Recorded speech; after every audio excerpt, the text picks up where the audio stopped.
This program contains graphic material, including offensive language. Viewer discretion is advised. Memphis. It's known for blues, barbecue, and something else. Memphis is rough, man. For real. This city breeds hardcore killers. Like homeboys were killing homeboys, you know. We was knocking each other out. One gang shows no mercy, bathing these streets in blood. A lot of folks tried to come. So a lot of folks didn't leave. LMG. LMG, love murdering gangsters. Cause on the Mississippi Delta, it's kill or be killed. It's like an imaginary story, but it ain't. It's a death story and a death trap.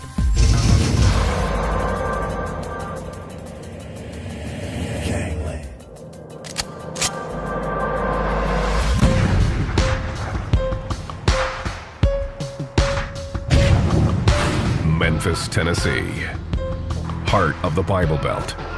It's got more churches than gas stations, and everybody has a recipe for the best barbecue in town.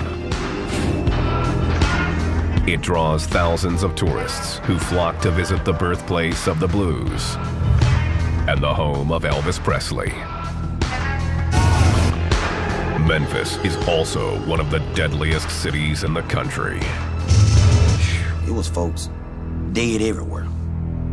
Dead in the garbage can, dead in the snow, dead standing up on the wall. Just death. In 2007, according to the FBI, Memphis was the most violent city in the nation, with more than 1,200 violent crimes per 100,000 residents. The #1 reason for the bloodbath: gangs. It's like every major city took all their gangs, put it in a toilet, flushed it, and they came out in Memphis. This city of 674,000 holds some 300 different sets of gangs. The most notorious of those, the LMGs, love murdering gangsters.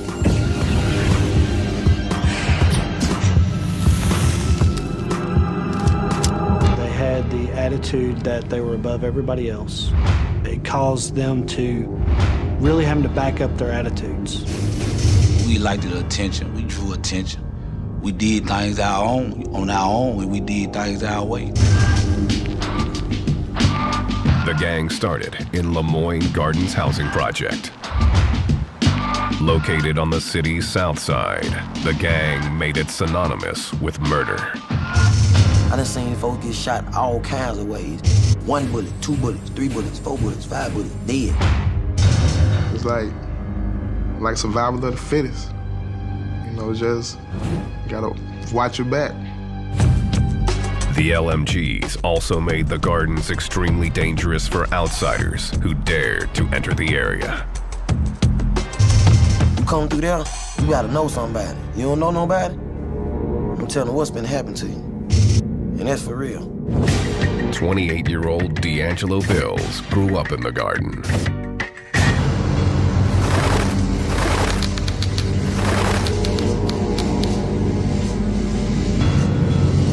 My life at 12, man, it wasn't boring. You hear me? Back then, I loved it. Skipping school, smoking weed, shooting dice, shooting guns in the air. It was crazy. His LMG crew calls him Wild for good reason. He's been shot 17 times. I got holes everywhere in my body. You know what I'm saying? And I got them in direct places that will kill you. In the head, in the chest, in the heart, in the stomach, in the leg, in arteries. Wild has lost feeling in almost his entire body. You can see this part right here, numb. This is the only feeling I got right here in my body. You hear me? Right here. One shooting took place when Wild was hanging on his front porch, and a group of strangers appeared on his block. I wasn't really paying them no attention. You know what I'm saying? Someone was just telling me to look. Boom, as soon as I looked, it hit me in my face. Wild was shot in a hail of gunfire. One bullet lodged above his eye. I was trying to snatch this out, but it was stuck on my eye bone, though. You hear me? Wild took off running as bullets chased him. One hitting him in the hand, another in the back. My back was hurting so bad because the bullet was on my spinal cord. To this day, Wild doesn't know why the men went after him. It's just part of life in this project. I'm from more gun. What you expect? You hear me? I'm hated by a lot of people.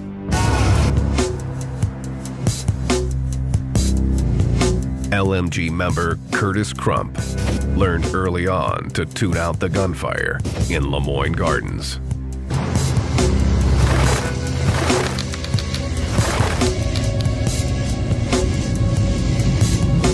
If you're in the park playing basketball, a couple guys got to shooting on the drive, I just kept on playing basketball because it wasn't nothing new to me. As long as I ain't get shot, I'm all right. Curtis was raised to believe in God and the Bible, but the lure of fast money trumped his religious upbringing. You see drugs, you see people with nice cars, you see different other females, and once I picked up on it, man, the church life couldn't tell me nothing, my mama couldn't tell me nothing. Curtis was only 10 when he joined the LMGs. He started as a lookout, then quickly moved into selling drugs. He soon gained notoriety in the garden. I was doing anything to get my name out there. That's Curtis. Oh, he from the gun. Oh, he's straight. Don't with him. If you with him, he got a whole lot of on his team. Curtis had already been shot 7 times by his 18th birthday. Got shot right there. Shot me right there. I got another bullet hole right there. One shooting almost cost him his life. In 1990, Curtis was playing craps and was up more than $3,000. The trouble started when another player didn't like the way the dice were rolling. Like, Curtis, give me something. I told him I ain't get nothing, man. Go ask your hoe, give you something. Go rob a bank, do whatever.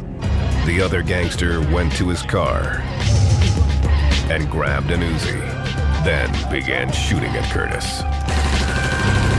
I end up on the ground, and I see him run up on me. I told him, I'm gonna blow your up, man. You might well go and kill me. But that one unloaded on me. The gunman fired more than 30 rounds, hitting Curtis in the legs 5 times.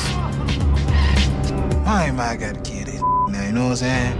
And you think, well, I don't want to do it because if I do, I'm going to jail.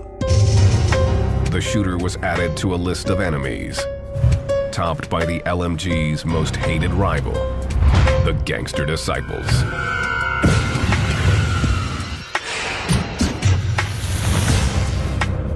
The two gangs have battled for control of the Memphis streets for years.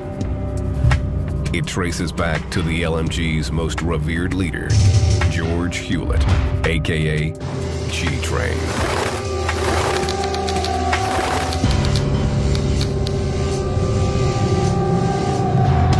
In 1993, 23-year-old G-Train ruled the drug scene in South Memphis with an arsenal of weapons and an iron fist. He was like Sammy the Sam. I mean, everywhere he went, he had 2 or 3 guns. To fellow gang members, G-Train was invincible and could not be brought down. He got shot. He still out the next day, running around.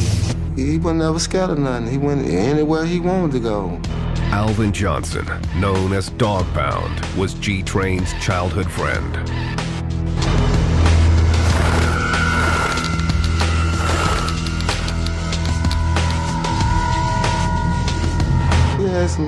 He had enemies.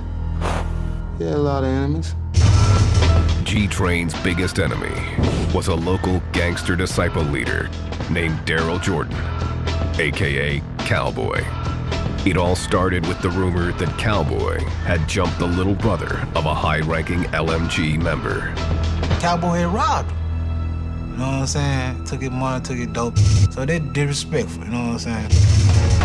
Cowboy was also disrespecting the LMGs by selling drugs on their turf.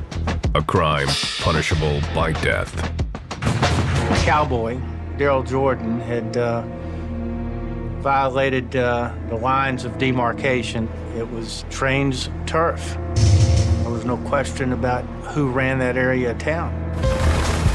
Cowboy was smoking weed with two friends in a parking lot near the Lemoyne Gardens project when 6 members of the LMGs, including G-Train, pulled into the lot. Train called Cowboy over to settle their differences. Minutes later, all hell broke loose. When the shooting stopped, Cowboy was lying near a parked car. He had been hit 12 times, including once in the head. The police rushed to the scene and found Cowboy amazingly still alive. He immediately made a gasping claim. When the officer got down and asked him what happened,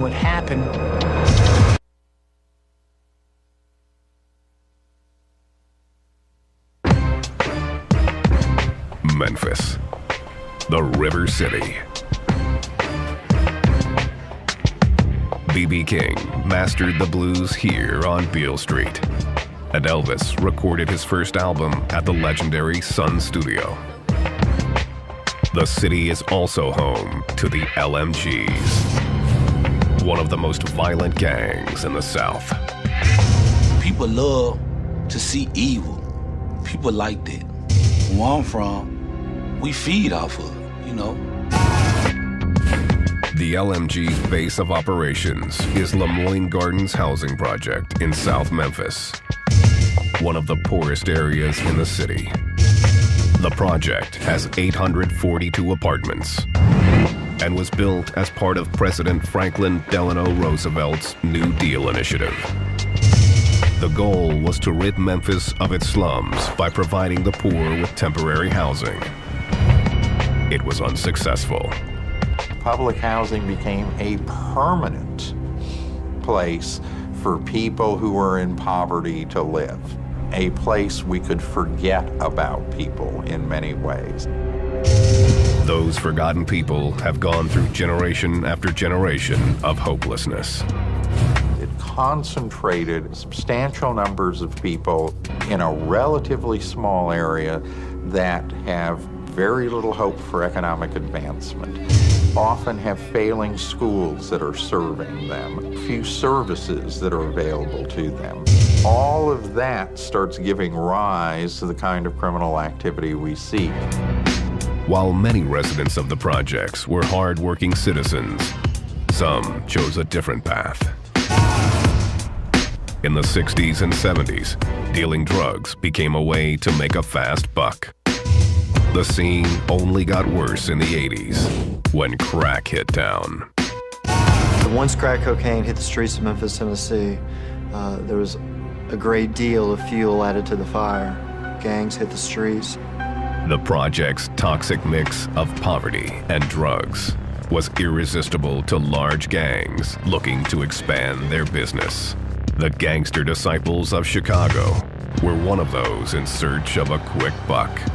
Their arrival disturbed longtime residents like Alvin Johnson, a.k.a. Dog Pound. It came to a point where we like, hold on, something is changing out here. Really changing. When we were growing up, we used to come out and play ball and stuff. Wasn't that much arguing or fighting or hearing gunshots or none of that. Then, over the time period, things started changing. Probably when a lot of gangs started coming in, Memphis and stuff. The situation in Lemoyne Gardens was made worse by ongoing feuds with 3 other housing projects in South Memphis. They put all these 4 projects in one neighborhood. So you got 4 project neighborhoods now. It's gonna be some fighting. In the early 1980s, a group of friends from Lemoyne Gardens Project decided to band together. They called themselves the Lemoyne Gardens Mafia, LMG for short. There wasn't no way out, you hear me? This is all we know. We're gonna ride together. Wherever we go, we're gonna be together. You hear me? Whenever something happens, we going together. That's just how we was. The LMGs were soon more than 100 strong, promising to have one another's backs. If somebody from the outside, we was in trouble with it, all of us was going. It wasn't no, I'm gonna pick you, I'm gonna pick you, I'm gonna pick you, I'm gonna pick you. No. It's like, man, look, man, you know we're in trouble with such. Oh, for real? Hold up, man. Let me get everything. Let's go. When we mob deep. And when we mob, everywhere we go, it's somebody gonna recognize who we are. The drug scene in South Memphis was exploding, and the LMGs were looking to dominate the trade. You come get anything over there in Lemoyne Garden, from marijuana to crack cocaine to powder cocaine. It was really like a mini cartel. The gang's united front quickly became profitable. Guys over there, they stood together, they hustled together. This area right here is like where me, George, and a whole lot of us growed up at. We hung right up around this area right here. And it was like a supermarket to us. Money everywhere, you know what I'm saying? By 1993, the LMGs were running the streets. And 23-year-old G-Train was rising to the top. Train always had money. You hear me? For real. He was a bona fide hustler. His name just blew up in the neighborhood, you know what I'm saying?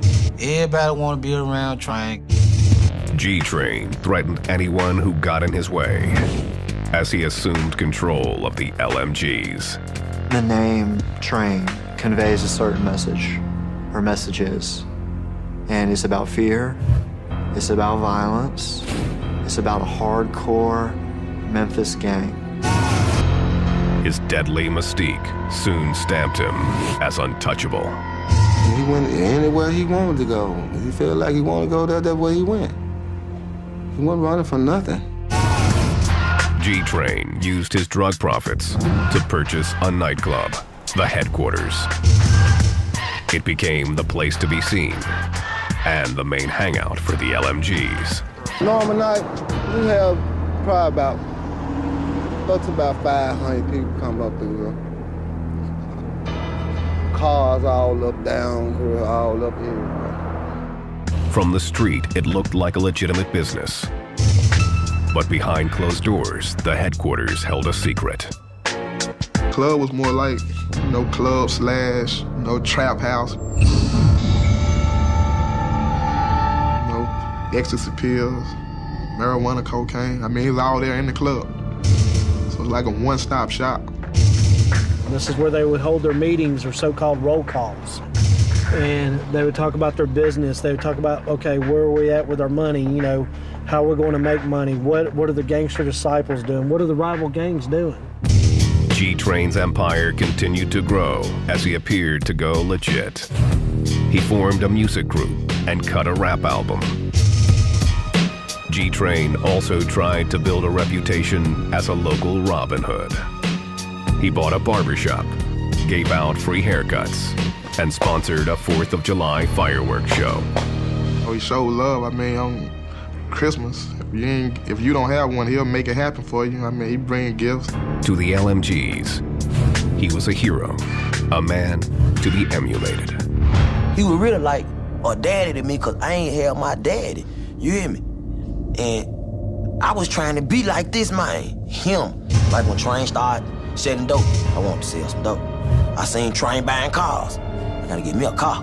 I seen Train toting guns. I want to do that too. That's when he started taking the guns to school.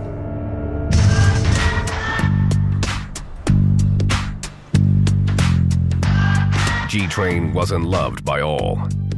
As his power and wealth grew, he and the LMGs began crossing enemy lines. They were starting to sell drugs over onto the gangster disciple territory. And when that started happening, the LMGs and G-Train were starting to cut into the money of the gangster disciples, which is going to cause a problem. The gangster disciples wanted G-Train dead. It only added to his legend. He was said to have 9 lives for all the times that people tried to kill him, but were unsuccessful. The gangster disciples got frustrated when they couldn't get to G-Train and went after his family instead. In the early 90s, they attacked Train's brother and almost beat him to death. To the LMGs, the assault was a declaration of war. Train just took it out on them. He didn't care who it was. If he was GD, he was gonna get it. All us crazy. You hear me? But we cool crazy. We ain't crazy till you mess with us. Till you do something that my brother, my cousin, my partner, my sister, my mama. The LMG's plan was simple. It was just SOS, shoot on sight. The murders began to pile up as each killing was met with another. God, it's Murderville, you know what I'm saying? So you get coming through there after dark, it's bloodshed. The LMG's name took on a more sinister meaning. LMG changed from Lemoyne Garden Projects to Love Murdering Gangsters. The posse had a new battle cry. GD, short for Gangster Disciples. LMG added a K to it, GDK, Gangster Disciple Killers. By 1996, corpses were piling up on the streets. It was unlike anything Memphis authorities had ever witnessed. The war by law enforcement standards was off the charts because of the number of killings and shootings that were taking place in a small period of time. The Memphis PD were outnumbered and overwhelmed. Even with 1,500 officers, they couldn't handle the nearly 2,000 arrest warrants generated by gang violence alone. But how are you gonna chip away with that small of a population of officers? It's virtually, the numbers are impossible. It's like sticking your finger in a dam to keep from busting. You know, it's not gonna work.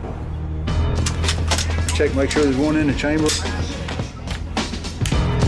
With gang violence reeling out of control, the sheriff's office responded by creating the Street Crimes Unit, a hand-picked team of some of the most specialized officers in the area. I liken it to pretty much an all-star team. You take people from different divisions and you bring their particular skill set and you add them together, and that's the street crimes concept. The unit had their work cut out for them. The LMGs had the gangster disciples running scared, and the cops were playing catch-up. Memphis was in a stranglehold. I mean, everywhere you go, you seeing guys throwing up the L, saying, you know, LMG, LMG. We wasn't going looking for trouble. Trouble always found us. It always found us, man. Damn, man, that's a lot of dead for nothing. For real.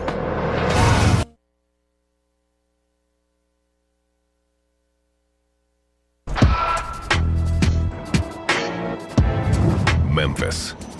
From Graceland to the Civil Rights Movement, this city has seen its share of history, much of it infamous. Going on about your business now, or some gonna rob you, some gonna shoot you. In 1997, the Street Crimes Unit was formed to combat one of the city's greatest threats, gangs, among them the LMGs, or Love Murdering Gangsters. Detective David Ballard has been a member of the team for 2 years and has first-hand knowledge of the violence. His aunt was a sheriff's deputy and was killed by a gangster while on duty. Her call sign was Charlie 7, and I got to put on my trigger finger there. Hopefully, in the event I ever have to use that finger, she'll be there and she'll help me make good decisions. Maybe like I got a guardian angel riding with me. The Street Crimes Unit has a tip on some gangbangers selling drugs out of a trap house in South Memphis, where the LMGs reign. This guy got some, should have some crack cocaine, marijuana. You'll be aware there's gonna be some handguns in here. Y'all watch, you know, have somebody on the perimeter, yeah. We'll take out that glass door and Hemo, you just make entry. You'll be on the shield, make your entry through there. Let's roll.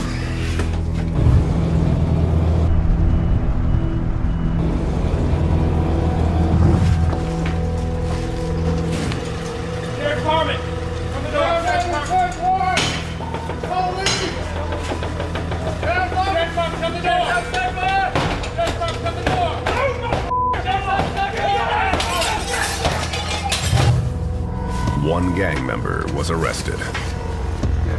They kind of go hand in hand. There's drugs, there's money, there's gang, and it's a criminal enterprise. The officers confiscate a weapon and a stockpile of drugs and cash. They have some kind of drug notes. This right here, this is $16,800. How he's got it split up. They have all kinds of little notes in here, how much they've made. This is powder cocaine. This is what people snort up their nose. There's probably going to be about a pound or two of marijuana here. This was found in that cabinet in the kitchen where he was at. Well, right by that cabinet door, this was loaded with 4 rounds. And check this gun, see if it's stolen. That'll be an additional charge. The Street Crimes Unit is constantly on patrol in dangerous neighborhoods like Lemoyne Gardens. It's 11 o'clock in the morning on a Tuesday. You know, what are you out doing? 4 or 5 guys just walking around. We'll pull up, check them, see if anybody's got any warrants, just kind of talk to them, try to interact with them. And you never know, they may be receptive to talking to us, or they may take off running. They are looking for gang members. What were you in jail for? This afternoon, they find a group of vice lords. Question. Come here.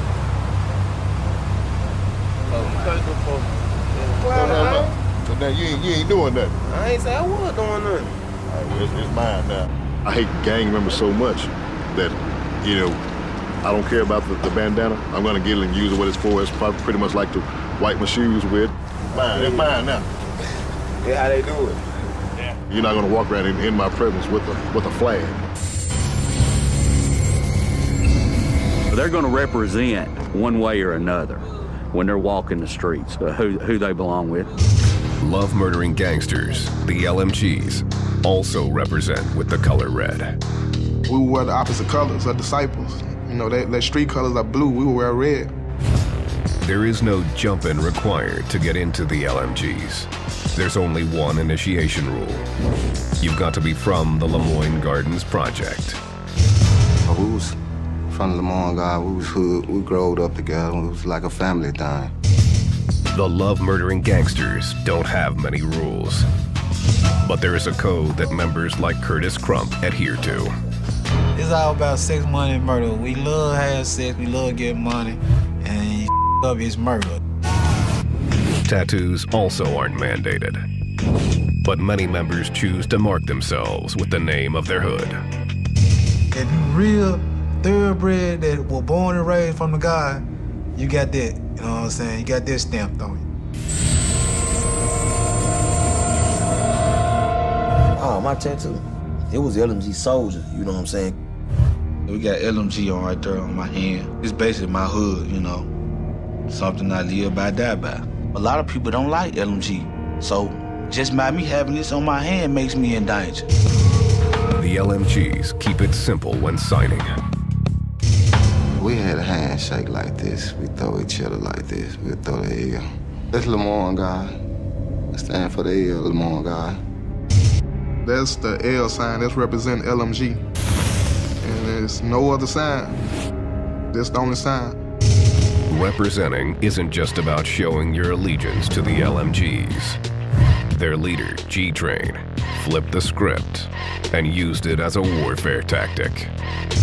When Train was on the hunt for gangster disciples, he would wear the blue colors of the LMG's rivals and ride the streets. His disguise as a GD had deadly repercussions. Find GDs and they throw their own sign at them. When they throw it back, they jumping out shooting. The LMGs use other methods to trap their rivals in the hood. They have been known to shoot out the streetlights in Lemoyne Gardens. If anything was to go down, any type of violence or any type of altercations, they wouldn't know how to get out. It's pitch dark. And a lot of folks tried to come. So a lot of folks didn't leave. The cover of darkness has another purpose: to keep away the police. They see a dog, and we run through a cut, and they see his dog, we know they're gonna stop. In 1997, the LMGs were untouchable in Memphis. The war with the GDs had accelerated, and the cops couldn't control the bloodshed. Then, a dead man told his tale. Ain't no such thing, well, shoot this person, let him live, go to the hospital, cause he gonna come back. In some shape, form, or fashion, he always come back at you.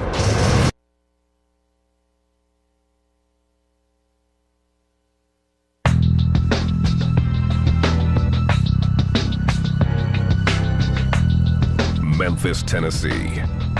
Love murdering gangsters, the LMGs, and their ruthless leader, George G. Train Hewlett, had decided it was time to kill or be killed. Each time in center attention up in the media, you know, that's all they talk about. Gang leader this, gang leader George Hewlett this and that. The LMGs were involved in a turf war with the gangster disciples and anyone else who threatened their drug business. Man, it was bad coming in that project, man. You hear me? It's like a death trap. Ain't no telling what line to happen when you come in there. G-Train's wrath was focused on a gangster disciple named Daryl Cowboy Jordan. Cowboy had robbed the brother of an LMG member and was dealing drugs in the gang's hood. G-Train decided 2 strikes were all it took. Cowboy was hanging in a parking lot when 2 cars filled with LMGs pulled up. George Hewlett was in one of those vehicles and called Cowboy over for a discussion. A couple of minutes after that conversation took place, there were multiple gunshots. When the firing stopped, G-Train walked away unharmed. Cowboy was lying near a parked car. He had been shot 12 times. The police arrived on the scene just in time to hear his final words. He had kept telling the officers on the scene that Train was the one who shot him. Cowboy died minutes later. The authorities were confident that Cowboy's dying declaration would finally put G-Train away for good. Cowboy had no reason to lie. He knew that he was probably about to expire, and he wanted the officer to know who had done him in. The case was weak from the start, as eyewitnesses said they never saw G-Train holding a weapon. Even the most damaging witnesses were only claiming that George was there at the scene, that he called Cowboy over to the vehicles, and that gunfire erupted shortly thereafter. Nobody could put a gun in George Hewlett's hand. The case fell apart, and G-Train walked free. And then they found him not guilty on the charge, you know. Wouldn't come like, he didn't have no pill. He was talking at that time. He never did nothing. The Memphis PD suspected the LMGs had intimidated witnesses. People tend to kill witnesses. If they just shot up this house, what's going to stop them from shooting my house up? You know, what's going to stop them from hitting my daughter or my son or my grandchild? No, I didn't see nothing, officer.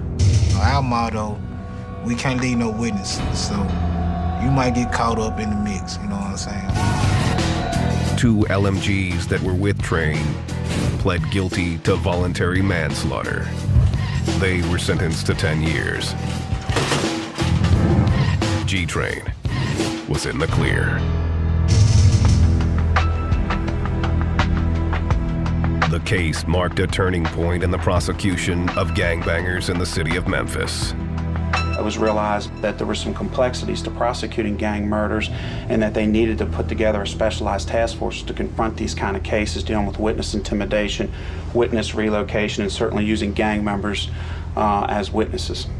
The district attorney took action, creating the Gang and Narcotics Prosecution Unit. The sheriff's office also launched the Street Crimes Unit, an elite team of officers determined to end the bloodshed. It did nothing to slow down the LMG's reign of terror. If anything, G-Train's acquittal made him even more brazen. 1998. First, Train was suspected of shooting 2 gangster disciples from a moving car. Then, just weeks later, an officer responding to gunshots found G-Train standing over the dead body of a gangster disciple named Demetrius Jones. The officer then found himself in the line of fire. The officer went across the street to confront George, and at that time George took a shot at him, and he jumped in his car and drove off, and the officer was pursued but lost him. Train was placed under investigation for the murder, but remained on the streets. And the LMG's battle with the gangster disciples was far from over.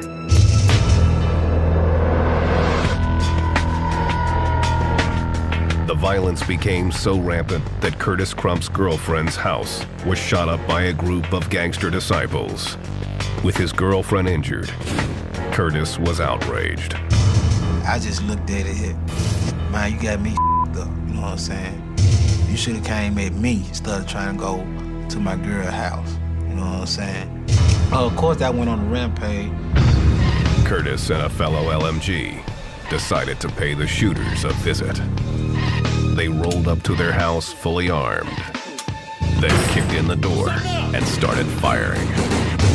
We made sure we shot everybody in their house, you know what I'm saying? Let them know that I did, you know what I'm saying? Even if you was the one who shot in my girlfriend's house or not. Nobody was killed, but the point was made. Don't mess with the LMGs. We always thought we was untouchable. They can't kill us, man, you know what I'm saying? We untouchable, man. The LMGs may have been untouchable, but Lemoyne Gardens housing project was not. In 1998, the city began to redevelop South Memphis. The first order of business was the destruction of the garden. I hate to see they tore it down. I cried and took a couple of bricks with me. That's my stomach ground. I love that place. I was like, man, we got a lot of shit to deal with. Hell yeah, they tore the project down. What the hell we finna do now? You hear me? The garden was gone, but Memphis was faced with an unexpected consequence. The LMGs spread throughout the city, and so did the bloodshed. Now, we was everywhere. And of course, we still got that, man, you mentality, you know what I'm saying? It's still LMG, you know what I'm saying? Well, we're gonna get established over here or get established over there. G-Train continued to dominate the LMGs, despite the attention of the Shelby County Gang Unit. Train, a lot of people feared him. He was not scared to pull the trigger based off the rumors on the street. He was feared, and he was very intimidating. I guess, you know, when you feel like you that king type person, you feel like you can't be touched. G-Train's legend was building, but even legends don't live forever. He was living like he had a death wish on him, or he knew death would ride him.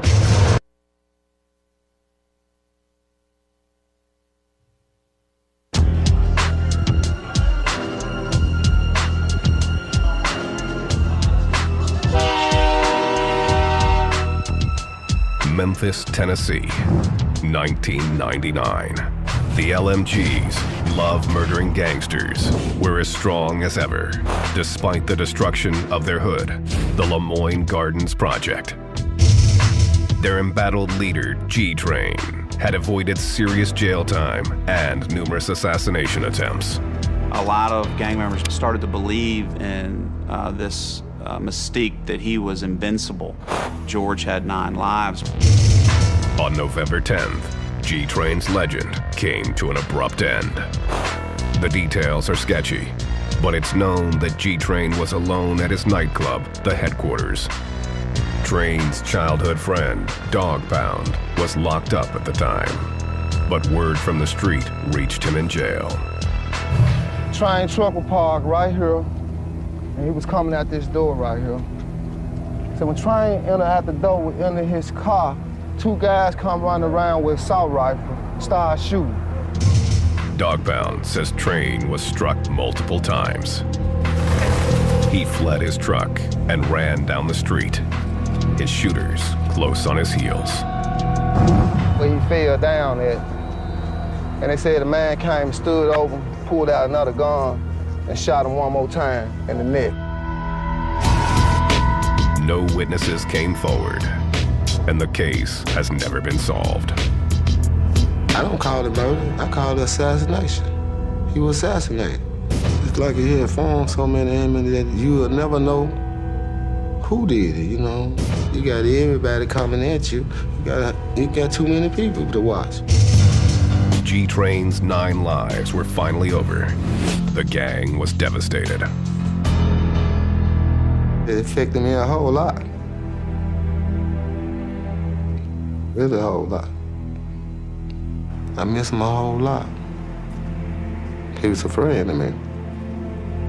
Close friend. Think about me every day. I started crying, man. I was baby crying. You know how a baby cry? I was baby crying, man. I ain't never cried like that, man. Hundreds of people attended G-Train's funeral. It was like a celebrity had passed away, like the Pope. I mean, cars all as far as you could see. The Shelby County Gang Unit also attended, expecting retaliation. Snipers, detectives, homicides, CIAs, in the bushes, camouflaged. Man, I ain't never seen no funeral like that in my life. But we're all in bushes. Man, it was more police than The payback never came.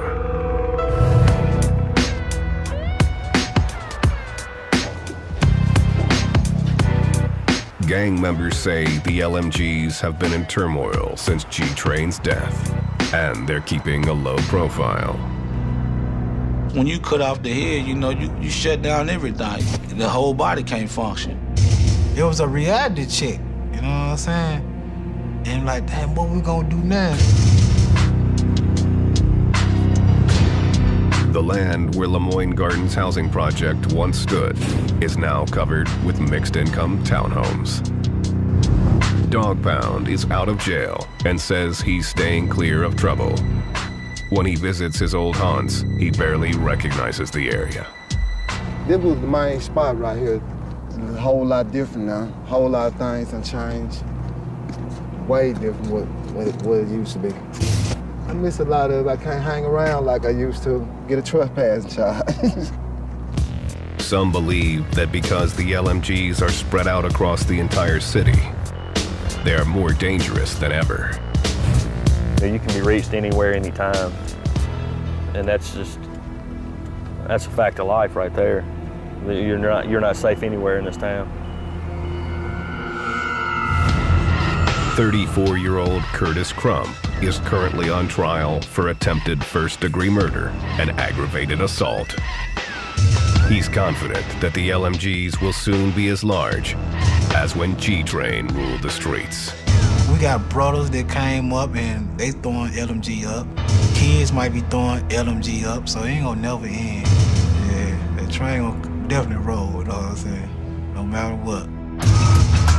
D'Angelo Bills hasn't spent a full year outside of jail since 1990.